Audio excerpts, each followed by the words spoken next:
saya diminta berbicara mengenai aspek geopolitik, geoekonomi berkaitan sama Cina.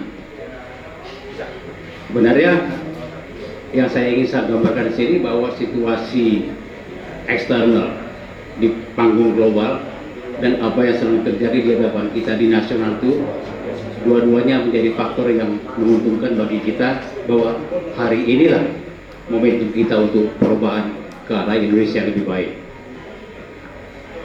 Kalau nanti kita lihat dari tataran globalnya seperti apa perkembangan Cina, yang intinya Cina itu sejak di akhir jabatan Presiden Trump itu telah terjadi perubahan kebijakan Amerika yang kemudian diperkuat secara struktural, secara strategis oleh Presiden Joe Biden dan menjadikan Cina dalam keadaan seperti sekarang ini. Kalau pertama pada waktu era akhir dari Presiden Trump itu sudah mulai beberapa sanksi dilakukan karena Presiden Trump lebih mengutamakan untuk kemajuan ekonomi Amerika yang ketika itu sudah disadari telah terancam dengan perkembangan Cina yang begitu pesat. Lalu kemudian Presiden Biden melihat bahwa ke depan itu tantangan dari Cina itu sudah semakin serius. Bahwa selama ini, selama 2 dekade, Amerika atau Barat memberikan kesempatan bagi Cina, karena memang kepentingan dari Barat sendiri, bahwa Barat ingin memperoleh suatu barang-barang yang berkualitas baik tapi cukup murah dan berhasil menekan tingkat tingkat inflasi dunia. Tapi pada akhirnya itu dijadikan oleh Cina sebagai satu alat untuk bagaimana mengembangkan dirinya. Jadi kalau sebagian orang Indonesia itu yakin bahwa komunisme itu sudah berakhir, barangkali kalau kita lihat Cina yang mempraktekkan apa yang bangsa ganda itu adalah set capitalism. Jadi kapitalisme yang dijalankan oleh negara. Jadi bukan oleh kapitalis atau perusahaan-perusahaan seperti di Barat, itu adalah swasta yang membangun kekuatan kapitalis itu menjadi kekuatan, dan orang-orang ilmu sosial menyadari bahwa pemerkuatan dari kelas menengah itu akan membawa demokrasi. Tapi apakah yang terjadi di Cina juga mengarah pada demokrasi? Tidak, karena semuanya kontrol tetap ditangani oleh Partai Komunis. Cina tidak memberlakukan demokrasi, single party. Jadi apa yang kita bayangkan terjadi di tempat-tempat lain itu tidak terjadi di Cina. Lalu kemudian Cina mengalami satu tekanan yang namanya COVID-19 itu yang sedemikian rupa sehingga banyak mengubah kebijakan ekonomi Cina sekarang itu lebih banyak menekankan kepentingan untuk kebangkitan dari dalam, karena tekanan dari luar cukup berat, ekspor sudah terhalang, perdagangan internasional macet, sehingga mereka menggunakan kekuatannya itu untuk membangun ekonomi dalam negeri. Dan bagaimana nasib dengan program-program yang gencar dilakukan oleh Cina, termasuk obor dan sebagainya, termasuk nanti akan kita lihat seperti apa dampaknya dengan Indonesia pasca dari peristiwa itu. Lalu kemudian terjadi perang Ukraina Rusia. Ini juga membuat satu faktor positif, faktor negatif bagi Cina sendiri. Dan nanti kita lihat bahwa tekanan-tekanan yang dilakukan Amerika sekarang di masa Joe Biden itu juga membawa tekanan tidak saja kepada pengusaha Cina atau Cina, negara Cina, tapi juga kepada seluruh asosiat-asosiatnya, termasuk juga para oligarki yang berada di Indonesia ini yang merupakan diaspora dari Cina, juga mengalami tekanan dari Amerika. Karena itu tadi saya mengatakan bahwa kondisi luar itu memang membuat Cina itu akan lemah. Kalau Cina itu lemah, maka tekanan kepada kita atau skenario untuk menguasai Indonesia itu perlu untuk ditinjau ulang oleh Cina sendiri, karena memang Cina tidak dalam satu posisi untuk bisa menekan negara-negara terutama Indonesia. Kenapa Indonesia menjadi penting? Indonesia adalah yang kita sebutkan sebagai game changer, sebagai penentu permainan di Asia Pasifik itu Indonesia. Indonesia dan ASEAN ada 600 juta penduduk dengan luas wilayah yang cukup besar sekali, dan ini Cina sudah lama ingin menjadikan Indonesia itu sebagai sumber bahan-bahan bagi mereka, dan juga sumber sebagai satu wilayah untuk penduduk mereka nanti ke depan, karena wilayahnya cukup luas dan masih bisa menampung 112 juta lagi penduduk Cina akan ke Indonesia. Jadi Cina itu memiliki satu pandangan ke sana.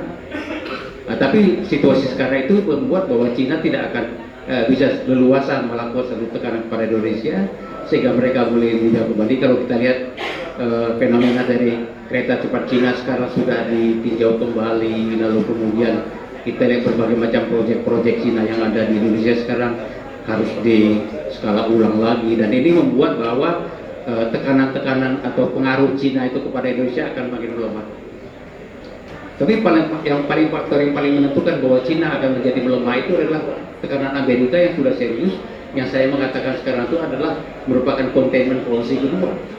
Bahkan lebih tepat lagi dikatakan kalau containment policy dalam konteks habis perang dunia dulu itu ada dalam konteks untuk di Asia Pasifik containment policy, tapi sekarang itu pada tingkat global.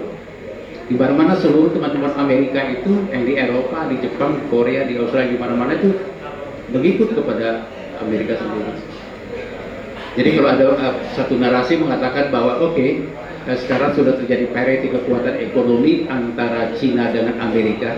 Kira-kira masing-masing kekuatan ekonomi dunia itu ada 20% di Amerika, 21% ada di Cina, dan Cina telah melampaui kapasitasnya Amerika dalam rangka untuk sebagai sumber dari membangun ekonomi dunia. Tapi jangan kita lupa bahwa ada lagi 50% lagi kekuatan dari Uni Eropa, Jepang, Australia, Korea yang juga merupakan satu kekuatan Amerika sendiri. Jadi total dari kekuatan yang berada dalam blok Amerika sekarang dalam konteks untuk rivalitas dengan Cina itu sekitar 65%, masih sangat kuat sekali. Dari segi militer, saya pernah nulis artikel bahwa Cina itu memiliki 500 kepala nuklir. Amerika berapa punya kepala nuklir? 7.000. Jadi secara militer memang jangan kita punya pemikiran bahwa Cina itu sudah makin kuat, bahwa nanti dia akan, kalau terjadi perang di Pasifik, kita dipaksa, Indonesia dipaksa mengikuti Cina. No way bagi kita untuk mengikuti Cina, karena secara militer Cina juga, itu peristiwa kunjungan Pelosi ke Taiwan itu memang sengaja dipancing oleh Amerika supaya Cina marah dan dia memulai perang. Tapi Cina pintar, dia melihat apa yang terjadi di Ukraina. Dia sadar betul, Ukraina saja sudah menciptakan satu kesulitan bagi Cina, faktor tambahan tekanan bagi Cina, sehingga secara geoekonomi Cina itu turun. Pengaruh politiknya dengan demikian juga akan turun. Karena kalau terjadi perang di sana itu, ini kemarin kita dapat informasikan di media bahwa Jepang itu kembali memperkuat pertahanan militernya. Bagi Jepang itu untuk menjadi negara nuklir is matter 1 week. 1 minggu dia bisa buat senjata nuklir.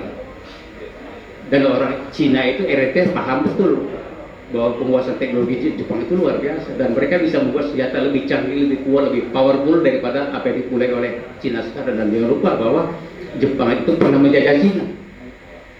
Orang Cina paham betul bahwa mereka tidak akan bisa memenangkan perang melawan Jepang. Jadi kayak Taiwan itu satu negara, tapi Taiwan itu secara militer kuat sekali. Saya kira kalau terjadi perang selama 1 minggu, Taiwan bisa mengalahkan Cina 1 minggu. Tapi setelah itu bisa dibalik oleh Cina. Jadi Cina itu sudah sangat paham, sehingga kalau kita lihat perkembangan sekarang itu memang secara domestik Cina itu situasi yang sangat krusial ya. Bahkan ada beberapa teman-teman dari Korea, dari Australia juga menyebut bahwa sekarang itu Xi Jinping sedang mengalami satu situasi tekanan yang luar biasa dari tentara Cina. Bisa jadi dalam kongres yang akan datang Xi Jinping akan digulingkan. Jadi situasi Cina juga sedemikian cair, sehingga Cina yang sekarang ini bukanlah Cina pada waktu sebelum pandemi COVID itu. Sudah berubah sekali. Nah sekarang gimana kita melihat ini, menyikapinya? Saya mengatakan bahwa ini ada satu opportunity bagi kita untuk kembali kepada jati diri kita, untuk kembali kepada Republik Proklamasi kita. Dan tadi kita bicara mengenai oligarki, saatnya juga lah mungkin ini kekuatan bagi kita untuk dalam rangka pergantian pimpinan negara kita ini, bahwa kita akan mengarah kepada satu republik yang kita cintai, yang menjalankan sepenuhnya Undang-Undang 45. Karena itu juga ini momentum juga bagi kita untuk kembali kepada Undang-Undang Dasar 45 yang asli. Karena tadi sudah dibicarakan banyak tadi oleh Bang Ganda dan juga teman-teman lain di sini, bahwa akibat dari oligarki tadi, apapun namanya oligarki itu tetap aja jelek, telah menciptakan kerusakan sistem tata negara kita, merusak sistem hukum kita, merusak sistem politik kita, merusak sistem ekonomi kita. Makanya saya mencoba menjalani lagi gitu. Jadi peristiwa yang kita alami sekarang ini, itu peristiwa Sambo ini barangkali blessing in disguise bagi kita, bahwa ini akan membongkar seluruh struktur yang buruk yang terjadi di depan kita, yang tanpa kita sadari telah menghancurkan negara ini, telah menjauhkan kita dari cita untuk menjadi negara yang lebih baik. Jadi faktor kombinasi bahwa sekarang struktur oligarki politik ekonomi Indonesia sedang lagi berantakan ini, Pak. Sedang berantakan ini. Jadi untuk mereka kembali lagi kepada struktur yang sekuat sebelum terjadi Sambo itu, saya kira 1 tahun nggak cukup waktu untuk memulihkan struktur yang sekarang. Karena bicara soal struktur itu, bicara soal sistem, bicara soal orang. Mencari orang-orang yang betul-betul bisa kredibel untuk menjalankan satu struktur baru ini nggak gampang. Jadi kembali lagi bahwa ini faktor-faktor yang positif, barangkali ini merupakan satu barokah dari Allah Subhanahu Wa Taala, bahwa memang kita harus Allah itu memberikan satu barokah bagi kita untuk menjadi negara yang lebih baik daripada yang selalu. Mungkin itu yang bisa saya sampaikan, Pak. Tapi intinya adalah ini kesempatan bagi kita, karena Cina lagi turun, Amerika lebih marah. Satu lagi poin, Amerika itu kan sama seperti itu peristiwa di perang Irak itu. You are against us atau with us. Amerika itu secara diam-diam bilang juga kepada Republik kita ini, tapi tidak terbuka di pers di mana-mana. Mereka pergi ke Singapura, nggak datang ke sini. Orang kok tersinggung kita? Jangan tersinggung. Amerika itu sangat paham mengenai Indonesia ini. Mereka punya banyak jaringan di mereka, paham betul negara ini, dan mereka tahu bahwa Indonesia ini tidak akan bisa ditaklukkan oleh siapapun. Jadi kalau Cina satu ketika berambisi untuk melawan Indonesia, mereka keliru, tidak akan bakal bisa. Di mana dalam berbagai pertemuan saya mengatakan bahwa faktor yang menjadi game changer bahwa Indonesia tidak bisa ditaklukkan oleh kekuatan manapun juga adalah umat Islam dan TNI. Kalau dua bersatu, kita kuat. Dan kita sadar betul untuk menaklukkan Indonesia itu harus menghancurkan dua faktor ini, faktor umat Islam dan faktor TNI. Jadi Amerika itu bagaimana ke depan struktur itu, dalam berbagai diskusi kita melihat bahwa memang Amerika sudah lebih asertif maju ke sini. Kalau kita lihat apa yang terjadi di IKN contohnya, Bang kata ya, IKN itu tiba-tiba kok investornya mundur. Jangan kita lupa bahwa investor Arab, investor Korea, investor Jepang itu adalah investor Amerika. Tanpa Amerika memberikan green light, mereka tidak akan masuk. Amerika melihat IKN itu adalah proyek Cina, RRT. Mereka lagi sedang perang melawan RRT. Jadi mereka tidak akan pernah memberikan satu restu kepada IKN kita. Sehingga sekarang itu proyek itu akan kelabakan. Amerika tidak akan memberikan siapa. Nah nanti sekarang di mana ini pemilu? Sudah banyak juga diskusi kawan-kawan, di mana sikap Amerika terhadap pemilu Indonesia. Nah ini saya kira sikap mereka itu positif, dalam arti bahwa proses demokrasi kita berjalan dengan baik, tapi jangan dengan campur tangan Cina. Itu pasti Amerika akan mengawasi campur tangan Cina terhadap proses politik Indonesia, dan itu akan dicegah oleh Amerika, dan itu positif bagi kita. Jadi mudah-mudahan ini akan menjadi satu kebaikan bagi kita.